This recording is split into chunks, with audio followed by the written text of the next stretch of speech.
years too late, but until recently, I was a jazz musician who had never seen the movie Whiplash. So in order to rectify this, I watched the movie for the very first time in one of the jazziest places that I know of in New York City, Washington Square Park. Since up until now it's the only portrayal of jazz education in popular culture, I get asked all the time if my experience at jazz school mirrors that of the experiences. I also have to say, I understand that to be great in something, you do have to sacrifice. Like you do have to work very, very hard. But the question is, how much is innate talent? Like, do you just need to have that thing to be the best? Or can you just absolutely torture yourself to death and achieve that desired greatness? Because, like, another thing that Fletcher is part of Fletcher's philosophy is that the worst two words in the English language are good job, right? Good job encourages mediocrity. But the truth is, with Charlie Parker was a genius. Charlie Parker was going to be great. Charlie Parker didn't require having a cymbal almost decapitate him to then go on and become one of the GOATs. And so I reject that because that story at its foundation is not true. That's why I think it's such an important part of this movie. I mean, obviously, the greatest are people who have, like, in my opinion, a combination of talent and drive. I think that those percentages, those proportions differ. I do. And I also think it depends on what we're talking about. Like, are we talking about music? Are we talking about sport? Are we talking about performance? Yeah, he references Louis Armstrong too, who got his start playing brothels, not Juilliard. Yeah, and I think that mythological that mythologizing speaks to Fletcher's character as someone who looks at it all wrong. There's a kernel of truth to what he believes, but he has had himself so convinced that the way people have become great, or that, you know, how the greats operate is what you must do in order to be great. Also, Fletcher hasn't had a Charlie Parker, so he literally has no evidence that it's right. Yeah, and the question being, did he have to abuse Andrew in the ways that he did? Otherwise, Andrew never would have, like, broken through and perfectly played Whiplash. That's what Fletcher thinks, but I don't think that's what I take away from the film. I think you definitely need a little bit of obsession. It comes down to balance. The level of obsession need to be committed the way it takes to achieve greatness, but that shouldn't come to the detriment of the individual. It needs to be a healthy relationship between this obsession and understanding of what success is. Sure, that's why I said there's a kernel of truth to Fletcher's philosophy, but I think he goes about it all the wrong way, and I think he has twisted stories of the greats that he so admires, that he so desires to have students be like, and that is because it fits his philosophy. Like, that's what he believes. He believes that torture and abuse and and just pushing yourself to the brink of death and then beyond is what you must do. And so he changes these stories in order to fit that philosophy. Portrayed in Whiplash. And after watching the movie, which is brilliantly acted and shot and directed, I can safely say that no. The small, somewhat insular, and idiosyncratic world of jazz and higher education does not look the way that it does in the film, although it certainly looks like it could be that way. J.K. Simmons plays Terrence Fletcher, the tyrannical band leader at the fictional New York City jazz school, the Schaefer Conservatory. His abuse of a young jazz drummer who is hungering for greatness, Andrew Neiman, played by Miles Teller, looks real, or at least it feels real because of the amazing acting, but there are some things which feel slightly off. Buckle in for an incredibly pedantic review coming from yours truly, an academically trained jazz musician. Let's start with the things that the film got right. Part 1, what the movie got right. So there's a degree of verisimilitude here because of the people working on this project. Miles Teller, in fact, is actually a pretty competent drummer. The script is somewhat autobiographical. Writer-director Damien Chazelle played drums in a competitive high school jazz ensemble with a very strict band director, so the script gets some oddly specific things right, like the lingo that some band directors use. This includes the lower tiers band director saying, "Put some sugar on that," as he's rehearsing the reeds. Bottom, yeah. Put some sugar on it. Meaning that he wants some more swagger in the articulation. Or Fletcher saying, 2 bars for free. 2 bars for free. Meaning that he'll count off 2 measures before the band's entrance. These sorts of things can only come from playing in a jazz band. Even little things like the way that Fletcher refers to trombones as bones in a staccato inflection. Bones. That certainly sounds right to me. Other little things like Fletcher getting really upset at people leaving their folders around. If I ever find one of these lying around again, I swear to God, I will stop being so polite. Is a very real thing. This will send all band directors into a fit of rage because sheet music is expensive and nobody wants to pay for students' carelessness. The building of the fictional Schaefer Conservatory looks old and crummy. They certainly nailed the look. That's how my alma mater, Manhattan School of Music, kind of looks. The scene where Andrew's extended family doesn't really get Andrew's obsession for music as well as his accomplishments definitely rings true for a lot of musicians. I actually felt that that scene was the most emotionally accurate portrayal of anything in the entire film. Fletcher has a certain way of sauntering in front of the band, which actually reminds me a lot of my band directors in college. The general posture of J.K. Simmons and Miles Teller more or less looks right. The way they have their shoulders, they're like there is kind of like a slant. I think another thing with music and the way that this film explores it is like this idea that you don't have to be born with a certain level of talent that is required of you to be great. Versus like, okay, if you're 5'8", pretty scrawny, you know, you're probably not going to be a great quarterback. Like there are certain restrictions based on your physical attributes and also your mental attributes that will keep you from becoming a great quarterback. But for Andrew, like Andrew's obviously talented. Well, there goes that term. Andrew's talented. We don't know though. Like he's talented enough to get into Schaefer Conservatory, but it's like to him, he can be great if he follows this path. And that path involves dumping Nicole, not having a female to distract him. That path includes like playing until his fingers bleed. Like these are things that he can and must do, but if he does them, then he will be great.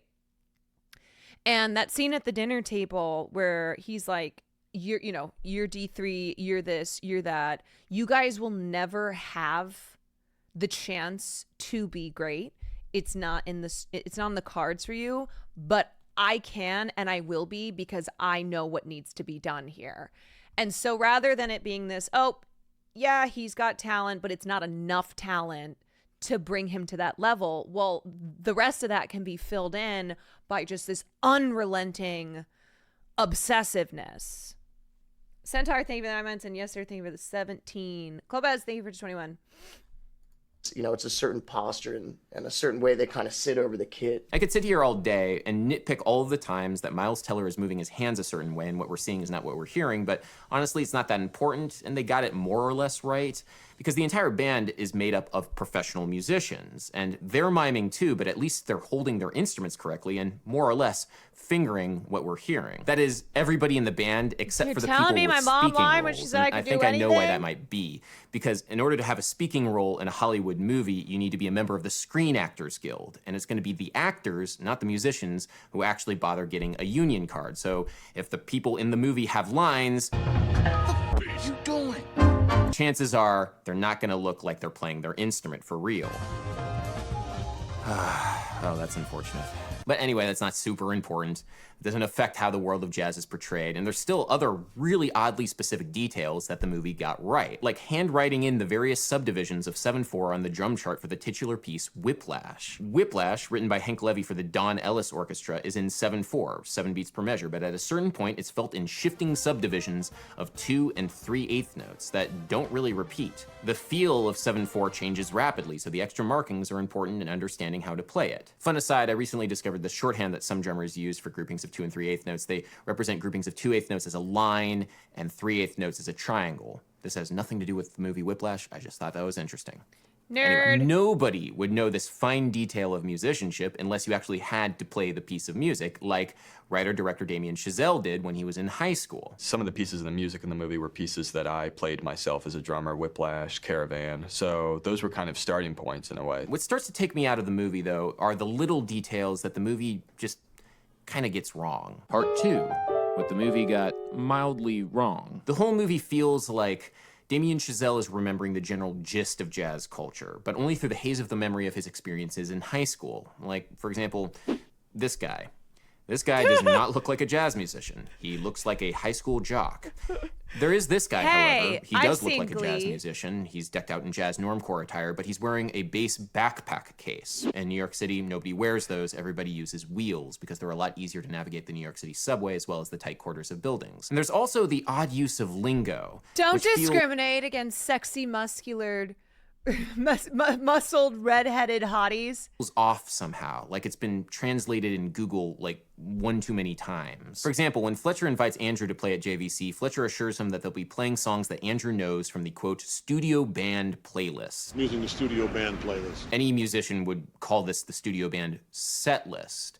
Playlists are for Spotify. When the drum folder gets misplaced, Tanner says, I don't know the charts by heart. Don't know the charts by heart. You know Whiplash by heart. He wouldn't say that. He would say, I don't have the charts memorized. During Fletcher's first abusive tirade towards Andrew, he demands that Andrew count me at 215, as in count at 215 beats per minute. Count me at 215. That doesn't really happen or make sense. Steady timekeeping is much more valued, as in the ability to follow a count off and keep the tempo steady throughout an entire piece of music. And funnily enough, when Andrew counts, it's actually fairly close to 215 beats per minute. Count me at 215. To be fair, I think this guy is aware of that he is being nitpicky here, and he's a jazz musician, and so that's why he's bringing these things up, where he's like, it doesn't affect the movie, and otherwise, you know, most people wouldn't notice these things. I just, as someone who's an expert in this field, this is why I explained to you guys.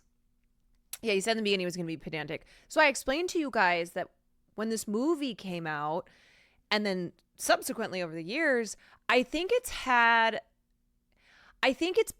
been an interesting one, because I have seen reviews, especially by people who are experts in jazz, and this is their field, who have found all these issues with it.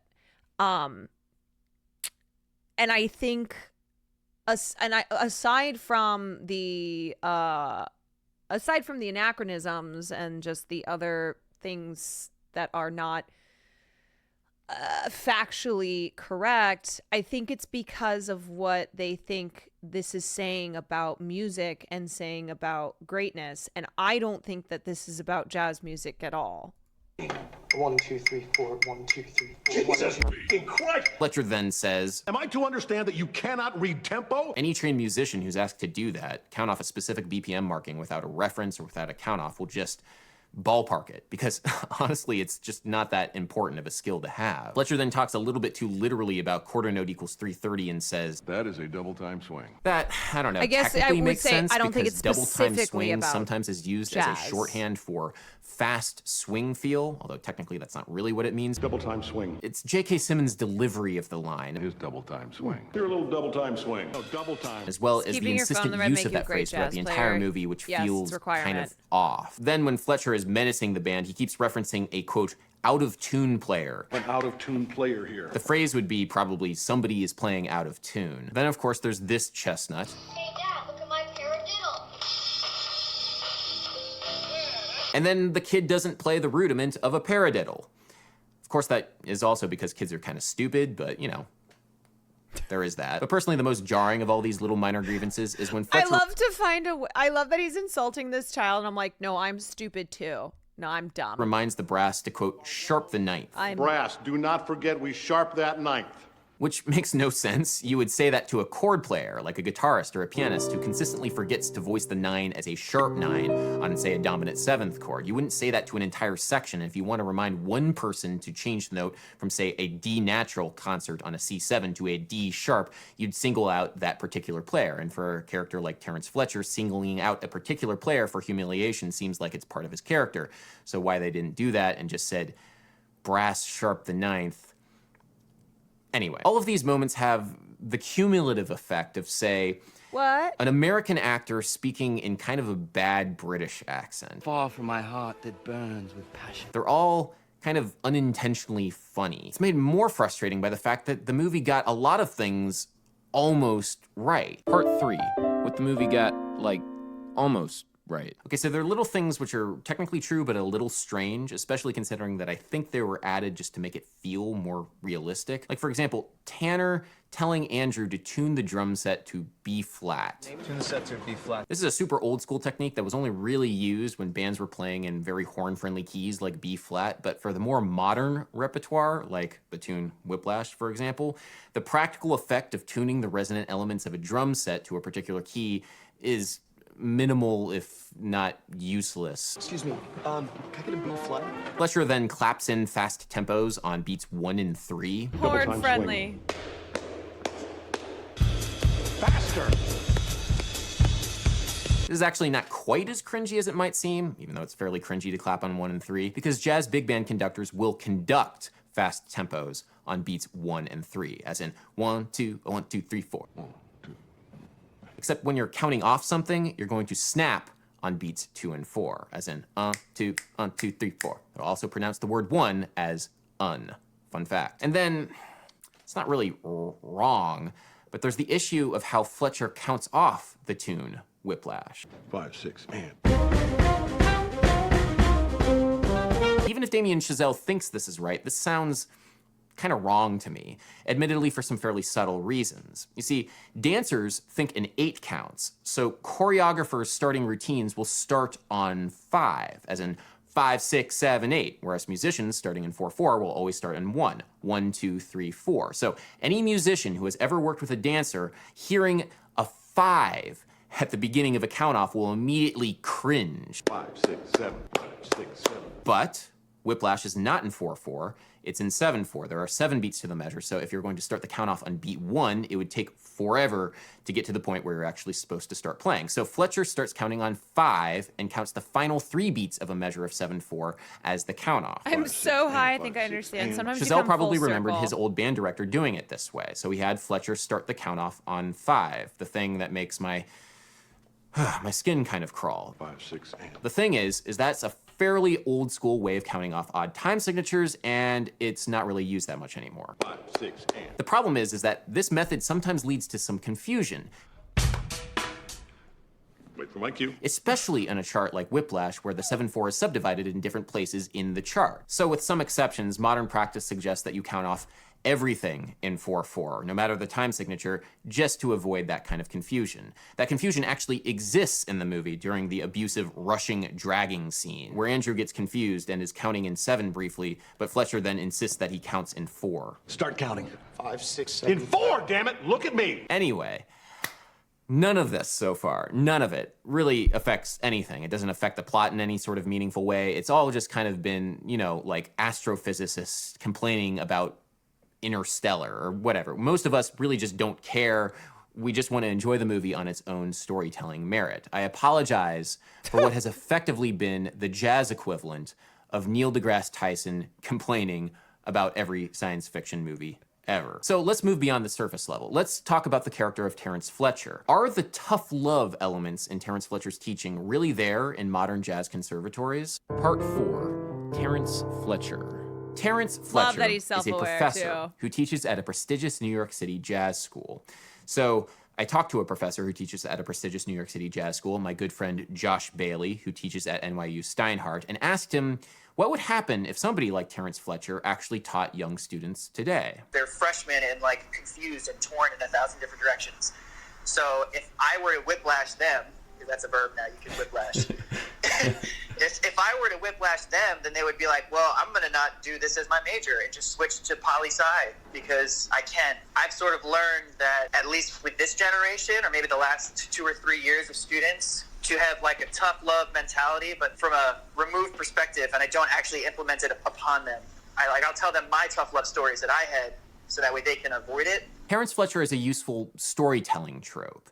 The abusive mentor who will stop at absolutely nothing from drawing greatness from his students. And I will never apologize for how I tried. Fletcher's justification of his negative reinforcement comes from a story that he likes to tell of an incident that happened at the Reno Club in Kansas City when Charlie Parker sat in on a jam session and played quite poorly. House drummer Joe Jones was not impressed with Charlie Parker's playing, and so he threw a cymbal, according to the movie, at Charlie Parker, nearly decapitating him, which inspired Charlie Parker to go home and practice and become one of the greats. Now, this story, as it's told by the movie, is very much embellished. Joe Jones just kind of dropped the cymbal on the ground as kind of like a gong, vibing Charlie Parker, telling him that he was no good for the session and he should come back later when he was ready. I told you that story about how Charlie Parker became Charlie Parker, right? Joe Jones threw a cymbal at his head. This mischaracterization of the incident is kind of like the character of Fletcher himself. Maybe based on a real thing, but amped up to this grotesque level for the purpose of storytelling. It's a tough world, and there are a lot of guys out there that are not unlike Terrence Fletcher. Professors who do some of the things that Fletcher does do exist. I mean, maybe not the level of abuse, but things... I mean, I think a parallel example, too, in real life are method actors. How extreme method actors will get because they believe that that is the only true way that they can give the best performance possible. And I'm sure they feel like actors who don't do those things aren't serious actors. Like, it's, I don't know, you form a philosophy on yourself and on the world. And you then convince yourself that you're correct by doing what, like, people, you know, who are modeled after Fletcher would do, and create false stories or embellish things as proof of, see, this is the way that it must be done. Are there abusive acting teacher stories that you know? Yeah, I mean, I had not like Fletcher. I had an acting teacher who told us that if you were not willing to do what actresses like Sharon Stone, because I think we were watching an interview with Sharon Stone one day about when she her famous nude scene in Basic Instinct, and my acting teacher had said that if you are not willing to get naked for a role, like if you're not willing to strip down and bear everything, then you can actually never reach full you can never be like a true artist, because a true artist would have no shame in doing something like that, that there would be nothing that they would not do. And I was like, okay, so we're forgetting the important context that Sharon Stone was tricked into doing that scene. She's famously talked about that scene, and it still haunts her today. She still is negatively affected by how she was tricked into doing that scene that is now one of the most famous scenes in cinema. She didn't know that was going to happen. But anyway, well, not that this matters, but my acting teacher was a gay man. This wasn't like some straight dude who was being creepy towards the girlies in class, being like, you got to get nude or else you're not a real artist. He was a guy who had his philosophies. He also said that, like, if you want to succeed in this business, you can't have a family. Oh, where else have we fucking heard that? That's exactly what Andrew was saying, where he's like, sorry, I can't have you in my life because you're going to get in the way, and then I'm going to resent you because you're going to be blocking me on my path to greatness, and it's just going to be really bad. And so we should just we just have to end it now before we get further. That was the same sentiment that the head of my acting school imparted on us, where it was like, yeah, you can get married and have kids, but it will stop you from being as great as you can be. And I'm like, are you saying that because you're 60 years old, closeted, no family, and probably very unhappy? Like, have you created this philosophy because of your own failures and your own unhappiness?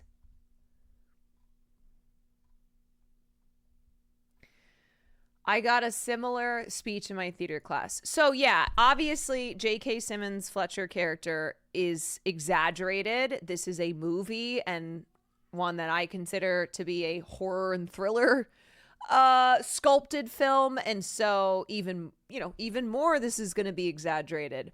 But there are certainly those in the arts who think this way, who think that you must sacrifice everything in order to not have anything get in your way of our artistic perfection. It's like, oops. The most abusive professors I've had would tell students, if you need time to do things but not spend that time on this, then it must not really matter to you.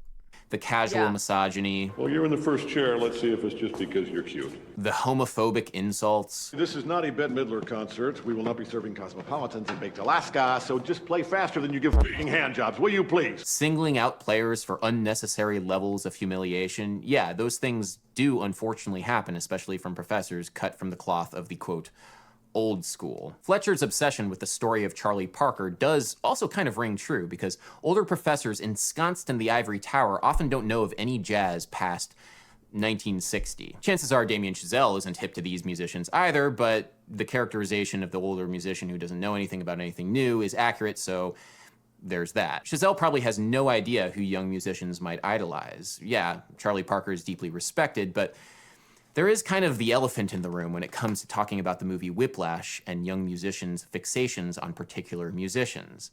And that elephant is Part 5, Buddy Rich. The movie's choice to have Andrew obsess over Buddy Rich is, I guess, narratively a good one. Buddy Rich was a jazz big band drummer that to this day is a household name because of his flashy chops. He also was a band leader cut from a very similar cloth as Terrence Fletcher. Well, you just gotta listen to the greats then. Buddy Rich. Buddy demanded perfection from his band and would get angry and abusive if he felt like the band was not stepping up. There are an infamous series of recordings known as the bus tapes of Buddy Rich excoriating his band that sound quite similar to Terrence Fletcher's tirades. If I hear one clam from anybody, you've had it. One clam and this whole band is through tonight. Try me. When I was at Berkeley in Boston, I studied jazz composition underneath the great Greg Hopkins, who played trumpet and arranged for Buddy Rich's band for several years. This is Greg Hopkins from a recent appearance on the cross. Greg had a ton of respect for Buddy Rich, but admitted that he could be a bit of a monster sometimes, somebody to be feared on the bandstand as much as respected. So for Andrew to obsess over Buddy Rich, that just makes perfect movie sense. By seeking to emulate Buddy Rich, Andrew seeks to curry favor with the other tyrannical band leader, Terrence Fletcher. Greg Hopkins. That just kind of makes sense from a storytelling perspective, but from the perspective of a young jazz musician studying jazz in New York City in the modern era, the idolization of Buddy Rich just makes absolutely no sense. Buddy Rich became a household name largely because of his... I think another thing too, and this is mentioned in the movie where I forgot what character says, like, do you care about his approval that much? And Andrew's basically like, are you fucking kidding me? Is that, yeah, Andrew does seek Fletcher's approval. He doesn't seek his father's approval because he doesn't think that his father amounted to very much. And so, yeah, he's going to like pretend as if he buys into Fletcher's philosophy and do everything that he, do everything that he tells him to do and he throws at him because ultimately, like, yeah, he did want his approval. My older cousin got the whole "you gotta be single and tormented to be famous" speech from his high school French teacher. You want to know who his high school French teacher went on to be? J.K. Rowling. I'm not kidding. She taught French at my high school for a bit. I'm sorry. What? What? Is that a true story, bro?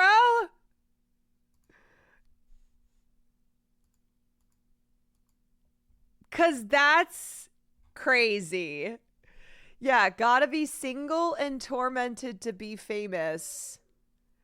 Yeah, or just tormented your whole life because now J.K. Rowling is constantly tormented by the existence of trans people, even though she's famous now.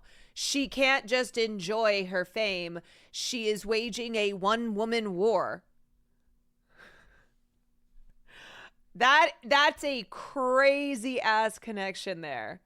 100% true. Damn. Wow. Single and tormented to be famous. And that's a children's author who's saying that. I'm sorry, but I think instead she was just suffering from her divorce and the fact that she didn't have any fucking money. She's like, wow, I'm single. I'm divorced. I have no money. I have a child. I'm just going to keep telling myself that this is the way for greatness. To be famous.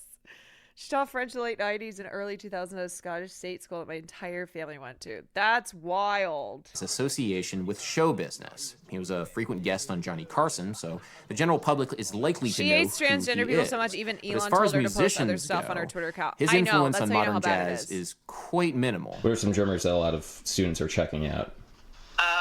Nate Smith, for sure. Ari Honig seems to be a name that comes up a lot. Mark Juliana, 100%. All guys who are living right now. All guys who are living. How Buddy Rich developed this sort of popular cult of personality is quite interesting, and Ethan Iverson goes into great detail on the subject in a really illuminating blog post on Whiplash. You should definitely check it out if you have the time. Iverson notes that on Rolling Stone's list of the 100 greatest drummers of all time, white jazz big band drummers Gene Krupa and Buddy Rich place significantly higher on the list than black small jazz ensemble drummers Tony Williams and Elvin Jones, despite the fact that Tony Williams and Elvin Jones are indisputably better drummers with more of an influence on jazz and are far more respected as artists among jazz musicians, especially in jazz conservatories. Not the drumming of Buddy Rich, especially in a city like New York. My undergrad was like state school, not in New York City. So like when you're talking about big band, like every semester someone references Buddy Rich. I don't hear that at all in New York. Like I don't hear Buddy Rich being referenced, which is maybe a good thing in my opinion. But, you know, yeah, everyone's living who these kids like. Because I start every class, I'll ask them, like, what music are you checking out? And most of it is, like, hip-hop fusion with jazz. There is a healthy study. This just reminds me of something else. So there's a lot of comedians, obviously, great comedians who have suffered with depression. And I think there's this idea that to be a great comedian, you almost like have to have that pain, because in order to I don't know, it's like you take that pain and then you find the funny in it, and it's something that a lot of people can relate to, the sad clown fallacy. But I don't know, I think there's always examples of people who don't have crippling depression or have not just, abused themselves over and over again to be amazing at their craft. And I think that applies to any artist. Yeah, I think that's a common sentiment, that like you have to suffer, and this goes along with the themes of Whiplash, right? Obviously this is taken to an exaggerated height, but it's this idea of like having to suffer for your art. And so I don't know, this is something that I've had conversations with Will about, because he has depression, and I think he thinks that if he didn't have depression anymore, that he wouldn't be funny. Or like if he had never been depressed, that he would never have been as funny as he is. And it's one of those where you don't know, because there's only one reality, and the reality is that you do have depression. But I think it can also be can be a dangerous mindset to have, where the idea of suffering and the idea of needing to be in a certain state in order to in order to be the best artist you can be, like, is again, I think puts at risk your love of your craft, like true love of your craft, and like connecting to your art in a way that's not just pain, through pain and suffering. The tortured artist archetype, right? And that's why we talk, when we've talked about actors in Hollywood who are bad people and their behavior has been excused as, oh, they're tortured artists. Oh, you know, Jonathan Majors is just a tortured artist, which is a very funny example to me, because I don't even think there's anything in his life that he's really done that's that like transcendent, which just makes the tortured artist excuse for him even funnier. Beauty is suffering. It's yes, there is that philosophy in art and in beauty, in which I think, yeah, I like, even when I was a kid, if my mom would brush my hair, I'd be like, this hurts, and she's like, it hurt, you know, beauty is pain. Beauty is pain. I was like, what the fuck does that mean? Beauty is pain?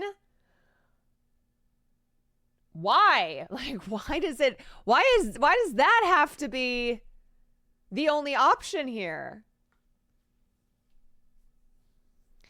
I think being depressed unlocks new things for you that you can find funny. Like, I get wanting to offer myself jokes from the wrong crowd, and I'm an outcast, but I find the act of wanting to kill myself hilarious.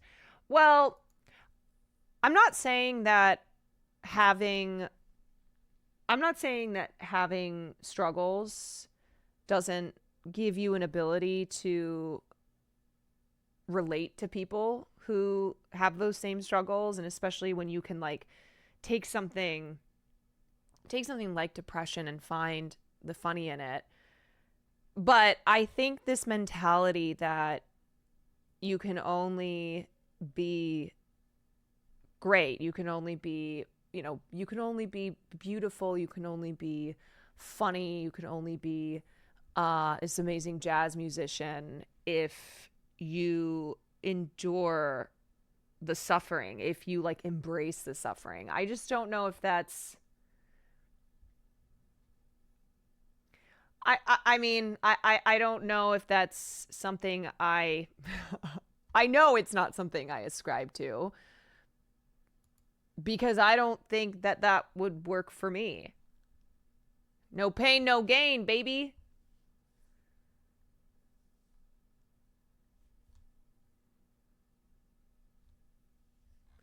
But then I'm cognizant of the fact that a lot of great art has come from very mentally unwell people, and we'll never know, like, would we have gotten that art if the creators of that art weren't so tortured, weren't suffering so much.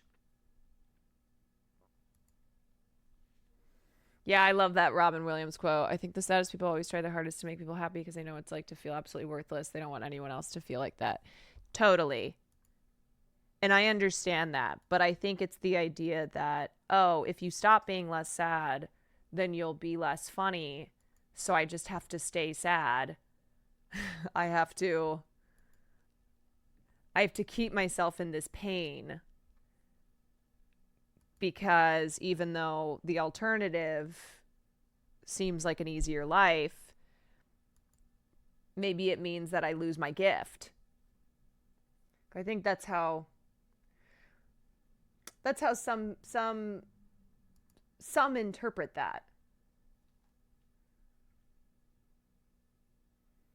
Of bebop and hard bop, but really it's hip hop and to a lesser cultural extent electronic music, which are driving the tastes of young Creating art from suffering is different from actively seeking suffering to create art. Yeah, I think so. jazz musicians studying jazz in New York City today. Granted, Andrew Neiman busting out the Dilla beats in Terrence Fletcher's big band probably wouldn't make any sort of sense, so I understand the need for some stylistic cohesion here. Which brings me to the issue of the movie's soundtrack. Part 6, the soundtrack. Okay, so the jazz big band on this recording that plays charts like Whiplash sounds okay, kind of sloppy at times, but I do know that this was a film with a limited budget, so they couldn't hire, like, say, the Metropole Orchestra to record it. And it's supposed to be a student band anyway, so I guess it actually kind of works. If this is the movie that gets people exposed to modern jazz big band music, I'm okay with it, especially with the dramatic use of the chart Caravan in the final scene. What doesn't work for me is the... Just double check my cousin. She taught French at my high school 2 years after the divorce finalized. Isn't that interesting? See, that's what fucking pisses me off. It pisses me off when someone who is unhappy with their circumstances in life turns around and then uses that as like some philosophy of, but actually this is good and you guys should be like this too. It's like wanting everyone else to suffer and making up some bullshit reason as to justify it. It's like, because if you want to be famous, if you want to be great, if you're a writer, you want to be a great writer, you're a musician, you want to be a great musician, well, then this is what's required. This is what you have to do. And that's how I always felt my acting teacher had, like, this philosophy of his that he pretended was stone cold truth. Like, there was no debate to it. It was, if you want to be the greatest actress you can be, you have to be willing to get naked. There is nothing that you can say no to, otherwise you are inhibiting yourself. And if you want to achieve the most success you can't have a family, because a family is a burden on you. A family will get in your way of ultimate greatness, of ultimate fame. And do I think having a responsibility like a family, if you're a struggling actor in New York City, can really change things? Yeah, but it's the idea that no one who is great did so by having a family. That, like, I don't know. It just, that doesn't work for me. I think that that's copium. I think that it's copium because you didn't have a family and you are trying to tell yourself, I did that because because of my greatness. But the reality is like, you didn't succeed to the highest extent. You're teaching at a college. Like, you're not performing on Broadway. You didn't make it in Hollywood. I don't mean to minimize and diminish your accomplishments, but how dare you turn around and tell 18-year-olds that they have to do what you did? When, I'm sorry, but no one knows your name. And again, this is not a slight on teachers. Teachers are amazing, okay? We all probably have had a teacher in our life who made a huge difference. But if you're a teacher and you are clearly carrying around this weight of failure, and you became a teacher because these other things didn't work out, but rather than accept that, you then come up with some twisted philosophy to impart on your students as a way to cope for your own for your own failures, then fuck you. Broadway, they didn't even make it to El Stardust Diner. Yeah, because being a teacher can be great. But if you're looking at it as like, you know, you're talking about being an actor, a performer, not a teacher, then you can't, you know, that's not even what you're doing. You're not even doing the thing that you're telling people to do. You're not a good example of your own philosophy. Look at you.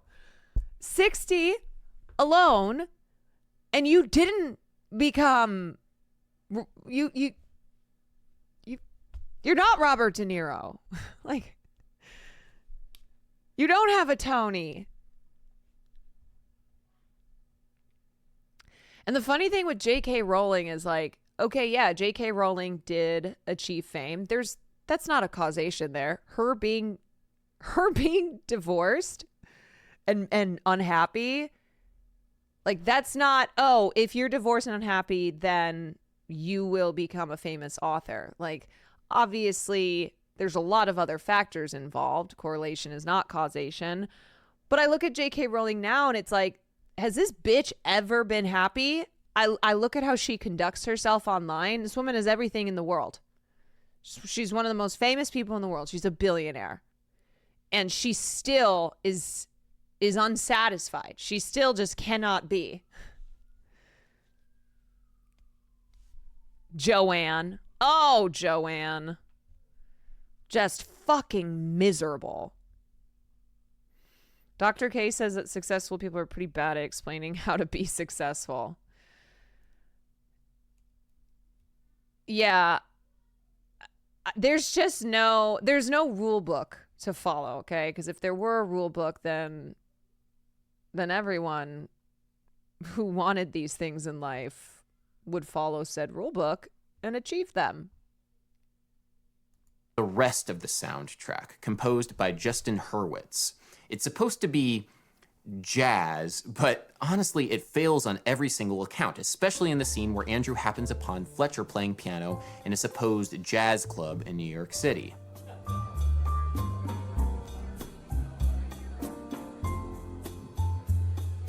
The music that Fletcher plays is easily Easy ecchymosis, thank you for the 5 months. Boring and flat jazz you could possibly imagine. Jamie Aebersold backing tracks have much more life and energy to them than what we hear in the movie. It is mediocrity defined. If Joe Jones was there, he definitely would have dropped the cymbal. It is a parody of the Starbucks jazz that Fletcher supposedly dislikes. Every Starbucks jazz album just proves my point, really. Put it simply, this is not what you would hear in a New York City jazz club. In the movie, it looks like the fictional club that Andrew walks into is somewhere in the West Village. I do think that is the point.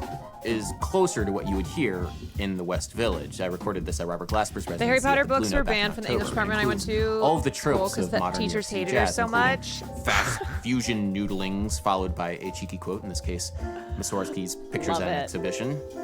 And then, yep, Dilla-Jazz. In fact, played by the progenitor of the entire style himself, Chris Daddy Dave. The hip-hop infused jazz is everywhere. That's a big part of the culture in New York City right now, and that's not what we got in the movie. We got the Little Tykes version of jazz. This scene made me more annoyed than I thought I would be going into the movie. At least in the show like Mozart in the Jungle, which shows the life of contemporary classical musicians, they have relevant modern composers like Thomas Otis featured in musical scenes that at least have some relevance to modern classical music. So why couldn't they do the same thing for jazz? I read an interview with the composer Justin Hurwitz to try and figure out why he did what he did. Hurwitz plays the piano, yet his education was mostly classical without much of a jazz background. Yet Hurwitz has gotten an intensive jazz program working on Chazelle's last 2 films. Damien put me on a steady diet of jazz, both American and French music scores, he says. Ethan Iverson's blog post replies to this suitably incredulously. This is where I get jealous of hip-hop. Hip-hop has guarded its black sovereignty so well. Imagine if, for a movie about hip-hop, the composer said he was new to this style, so he studied Eminem and Iggy Azalea, not to mention the founding father of French spoken word and sexy style, Serge Gainsbourg. It's at this point in the club that we see that the movie is not about music. The movie has very little love for the art of jazz. Right. Instead, it's all about competition and perfectionism and sweat and blood and overcoming the obstacles. This is a sports movie. Part 7. That's literally what I said.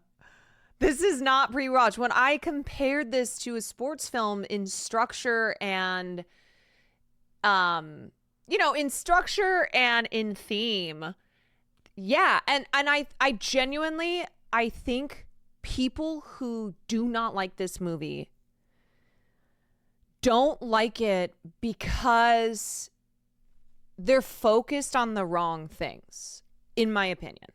It's totally fine if you don't like this movie. I'm not, like, you guys know how I feel about film, okay? I fucking hate when people act as if you can say about any film that every single person should like this movie. I think that you should be able to identify things that are impressive and things that are great and very well done. But I feel for people who went into this and then finished this film thinking that this was going to be a film that was about jazz music and like romanticization of jazz music, would not like it. They would be pissed. They'd be like, what the fuck is this? This is not about jazz. Do you like jazz? Do you have a letterbox? Yes, I haven't updated it in a minute, but I've got notes. I'm always keeping notes so that in the rare occasion I do update it, I got shit to say. What I like about this guy is that he's a jazz musician. He's obviously being pedantic, very nitpicky, but he recognizes that that's not what this movie about. Like what this movie is about. He's not getting weighed down by being like, this is bad jazz. This is bullshit. Like he's aware that that was not the intent of this film. This is a sports movie. There is a hierarchy in Terrence Fletcher's studio band. Like Andrew you Neiman could starts have, as an you could have done anything. This could have been anything. This could have been guitar. This could have been like whatever it is. alternate drummer and then rises to the rank of core drummer. This kind of is somewhat reminiscent of the idea of first and second string quarterbacks. Oh, what happened? Drive got named this year's MVP. That's fantastic, Travis. The concepts of alternates and cores does not exist in collegiate and professional jazz ensembles. Only the total number of people necessary to play the music will be there. You certainly would not have a backup sitting there on stage in a performance, ready to take over at a moment's notice, like somebody waiting their turn on the bench. There's a similar hierarchy hinted at when Fletcher talks about things like first, second, or third trumpet. And when he graduated, Marsalis made him third trumpet at Lincoln Center. A year later, he was first. Ugh, this isn't right at all. The roles of all the horn players are specialized. So a first trumpet player will specialize in high notes, and a fourth trumpet player might specialize in playing the flugelhorn, and a second trumpet player might specialize in soloing. This is how it works in the real world, but the concept of chairs is used by the movie Whiplash to emphasize the theme of competition. Jackson, congratulations, you're fourth chair. Metz, why are you still sitting there? Get the f*** out! And there's a lot of competition happening, not only among the students, but it also seems like the jazz band is entering a lot of competitions. Fletcher says, everybody remember, Lincoln Center and its ilk use these competitions to decide who they're interested in and who they're not. It's like they're athletic talent scouts, searching the collegiate circuit for new blood, like for the NCAA or whatever. The Schaefer Conservatory Studio Band. That's not how it works. New York City collegiate jazz ensembles don't enter competitions all the time. They gig. They play concerts. In fact, they sometimes play concerts as featured artists at Lincoln Center. What made me truly think that this movie is a sports movie, and kind of a mean-spirited one at that, are the ridiculous practice scenes. Not only the ones— It literally is the meme, "Are you winning, son?" Like, his father, throughout this movie, "Are you winning, son?" And then that final shot where he looks in awe but also in horror is like, "I think you won, son." But at what cost? Where Andrew is playing, I guess, so much and so fast his hands start to bleed, and he it's Black punches through Swan. his snare drum, but also the round robin scene where Fletcher verbally abuses his 3 drummers into playing faster, I guess. Is that what people think practicing is? Is this what people think jazz school is? I know the point in these scenes is to show the physical nature of music. I did want this movie to kind of flirt with the ideas of physical violence and the sort of physical toll. But yeah, it's a if you're horror hurting movie. yourself while you're practicing, you're not gonna get any better. Bottom line, practice in itself is a slow and deliberate thing. It can be meditative, but it can also be super boring to watch. Just watch my 5-hour practice routine video. That's a lot closer to what actual practice at an actual conservatory actually is. No violence, no physical abuse, just a lot of work. How long was I going for? I was going for 5 hours. Yeah. This gets me to my final point, which matters the most for me personally, and I think the thing that the movie Whiplash gets the most wrong about young people studying music today. Part 8.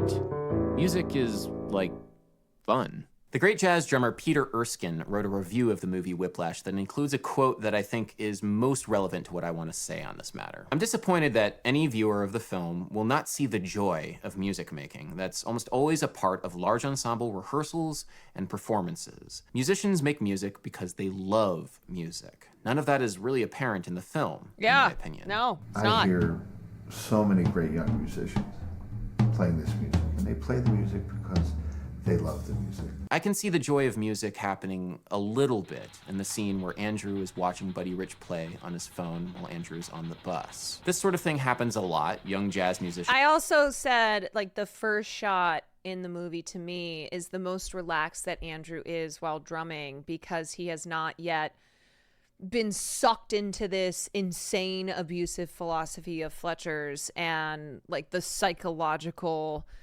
horror of the film has not begun. And you see him, like, he's just kind of chilling. Like, he's just kind of chilling. He's practicing. And then Fletcher comes in.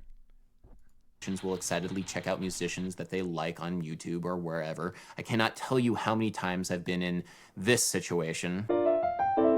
Dude, you gotta check out this video. It's Rujesh Mahanthapa playing with Vijay Iyer at the Jazz Standard. Oh, it's so killing. Oh, dude, after this we gotta check out Steve Lehman. Oh, that will blow your mind. Dude, that album that he did with Damien Reed, oh my God, oh, so good. That scene doesn't happen in the movie Whiplash because in the movie Whiplash, nobody really seems to care about music. No student turns to another student and says, have you checked out this drummer? Or, hey man, were you at the session at Smalls last night? How was it? Nobody even quotes the lick at one another, which, you know, personally, I'm deeply offended by. All of it is just fear and anger and posturing on the part of Andrew and the student body because with it's about none of the winning. motivation behind it's about it. Being a the genuine best. love of music. There is and no. That's why I think maybe I'm too charitable. Maybe I've like totally interpreted the film in ways Damien Chazelle didn't mean, but that's why I think the ending is not approval for the abusive ways of Fletcher.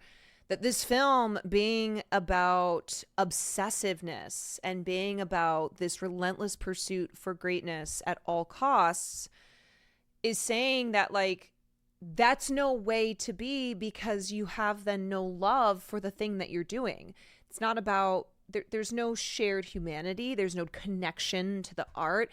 It's simply about perfection, but perfection without any connection. And I don't think so I think Andrew's triumphant face and as well as Fletcher's triumphant face isn't about, God damn, don't you love music? It's about, like, I fucking did it. No community of young jazz musicians. I think musicians who love got excited music because we thought this film and was going wanna to be about share us, it. but it Guys wasn't. are Yeah, developing a I community get of, it. like, Hogan, thank you for the support gifted. Taking a risk. They're like supporting each other as like fellow members of the trenches. You know, they're in the ditches together. Camaraderie and love of music are not apparent at all in the movie Whiplash, which is fine because it wants to tell a different story. Just know that jazz culture, as it appears in the movie Whiplash, is off a little bit. This is not a meticulously researched period piece like, say, Downton Abbey is. The jazz culture and the setting of New York City are merely ancillary to the plot and the characters of the story. It's decoration. It's all kind of detritus from the memory of a young director that's been reappropriated for telling a specific sort of story. You know, a memory that's always been very present in my mind. And it just occurred to me, you know, a few years ago that maybe it could actually make a movie. Jazz, for Damien Chazelle, seems to be almost an emotional reaction to his experiences from high school, rather than something that he genuinely enjoys doing. And narratively, yeah, I get it. I understand why certain choices were made. But remember, Whiplash is the only portrayal of jazz education in popular culture. It's the only one. At least Neil deGrasse Tyson has thousands and thousands of sci-fi movies to pick apart. So I think that it's important to pick out fact from fiction in a piece of media like this when it's dealing with a specific culture. To be fair, I very much enjoyed the movie on its own merits. I just wanted to share my 2 cents on the matter for whatever they're worth. Whiplash, for me, was a great movie with excellent direction, just tight, exciting, amazing, but it got jazz kind of wrong.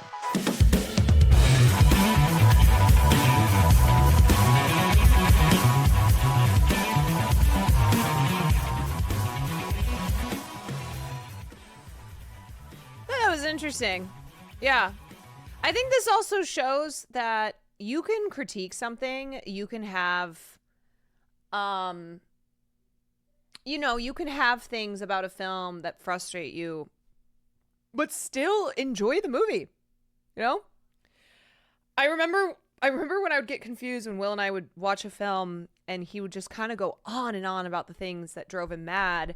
And then I'd be like, all right, but what do you rate it? Go, yeah, I'd give that an 8 out of 10. I'm like, really? That feels very high for all of the negative things you have to say. It seems like that movie really drove you nuts and you hated it. But that's critiquing a film while also appreciating it and being able to separate like what you would have wanted in the film or what you would have done versus what the director was aiming to do.